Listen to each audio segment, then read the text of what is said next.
श्री शिवाय नमस्तुभ्यम। भगवान शिव ने पार्वती जी को उनके पूर्व जन्म के बारे में याद दिलाने के लिए सुनाई थी हरियाली तीज व्रत कथा। यह कथा इस प्रकार है। शिव जी कहते हैं, हे पार्वती, बहुत समय पहले तुमने हिमालय पर मुझे वर के रूप में पाने के लिए घोर तप किया था। इस दौरान तुमने अन्न जल त्याग कर सूखे पत्ते चबाकर दिन व्यतीत किए थे।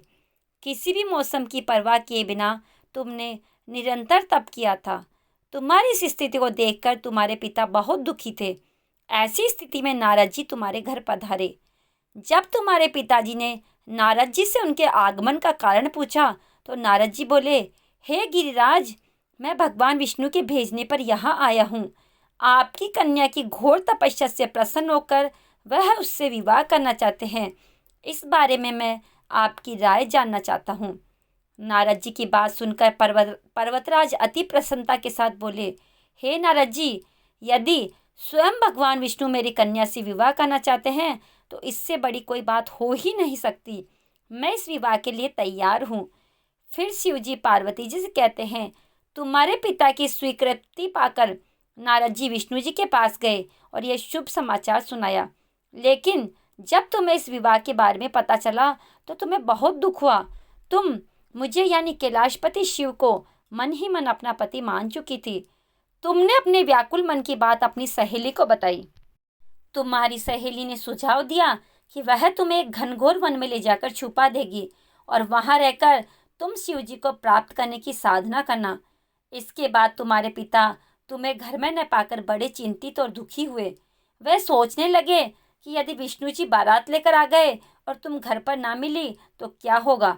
उन्होंने तुम्हारी खोज में धरती पाताल एक करवा दिए, लेकिन तुम ना मिली।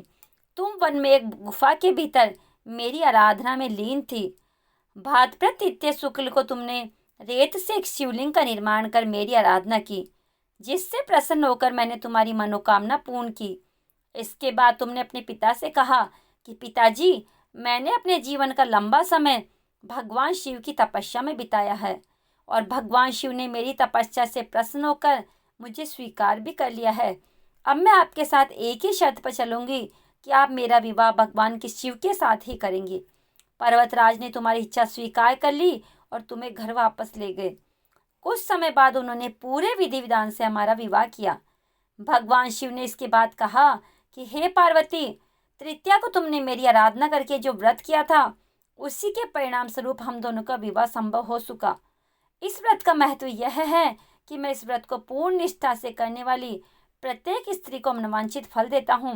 भगवान शिव ने पार्वती जी से कहा कि इस व्रत को जो भी स्त्री पूर्ण श्रद्धा से करेगी उसे तुम्हारी तरह अचल सुहाग प्राप्त होगा। इसके बाद गणेश जी की कहानी सुने। एक समय की बात है, एक ब्राह्मण और उनकी पत्नी थी। उनके पास एक पुत्र था जिनका नाम था। वह छोटा सा बच्चा गणेश जी का बड़ा भक्त था। वह दिन रात गणेश जी की सेवा में लगा रहता और घर के कामों में कभी भी ध्यान नहीं देता था। इससे उसकी पत्नी बहुत चिंतित हो जाती थी। वह अकेले ही घर का सारा काम करती और यह बात उससे बहुत दुखी करती थी। ब्राह्मणी बहुत दिनों तक अपने पति को समझाने की कोशिश करती रही, परंतु उसके पति का मन बदलने का नाम नहीं लेता। घर में रोज झगड़ा होता था और उनका बेटा उनकी बातों को कभी ध्यान नहीं देता था। एक दिन बेटा बहुत दुखी हो गया और उसने तय किया कि वह गणेश जी से मिलकर ही वापस आएगा। उसने मन में ठान ली कि आज वह गणेश जी के पास जाकर ही घर लौटेगा। वह जोर जोर से जय गणेश बोलते बोलते बहुत दूर एक घने जंगल में चला गया। लड़के को डर भी लगने लगा, लेकिन वह निरंतर जय गणेश बोलता रहा। तभी गणेश जी का सिंहासन झूलने लगा और रिद्धि सिद्धि बोली, महाराज, तुम्हारे प्रेम भक्त ने तुम्हारी पुकार सुन ली है। अब तुम्हें उसकी रक्षा करनी चाहिए। गणेश जी ने फिर अपने सामान्य रूप में आकर ब्राह्मण के पास आए और बोले, लड़के क्यों रो रहे हो। लड़के ने बताया, मुझे गणेश जी से मिलने का बहुत मन था, लेकिन मैं डर गया हूँ। गणेश जी ने हंसते हुए कहा, तुम्हारा डर कैसे दूर सकता है, मैं यहाँ हूँ। लड़के ने फिर डर के साथ जय गणेश जी बोलना शुरू किया। तब गणेश जी का सिंहासन हिलने लगा और रिद्धि सिद्धि बोली, महाराज, यह बच्चा सच्चा भक्त है, आपको उसकी रक्षा करनी चाहिए। फिर गणेश जी ब्राह्मण वेश में लड़के के पास आए और बोले, लड़के, घर चले जा। लड़का बहुत खुश हो गया और घर लौट आया। जब उसने घर की ओर देखा तो उसे चौंकने की बजाय लड़का बहुत खुश हो गया और घर लौट आया। जब उसने घर की ओर देखा तो उसे झोपड़े की बजाय दरबार दिखाई दिया। बाहर घोड़ा खड़ा था और अंदर दुल्हन बैठी थी। लड़के की माँ बोली, ये तेरे भगवान गणेश जी ने हमारे प्रति बहुत कृपा की है। आज से हम सब गणेश जी की पूजा करेंगे। सब बहुत खुश हुए और ब्राह्मण का बेटा भगवान गणेश की पूजा करने लगा। गणेश जी ने प्रसन्न होकर उनसे कहा, तुम मुझसे कुछ मांगो, मैं तुम्हें सब कुछ दूंगा। लड़के ने सोचा और फिर बोला, मुझे आपका आशीर्वाद और भक्ति चाहिए, और कुछ भी नहीं चाहिए। गणेश जी बहुत प्रसन्न हुए और अपना आशीर्वाद दिया।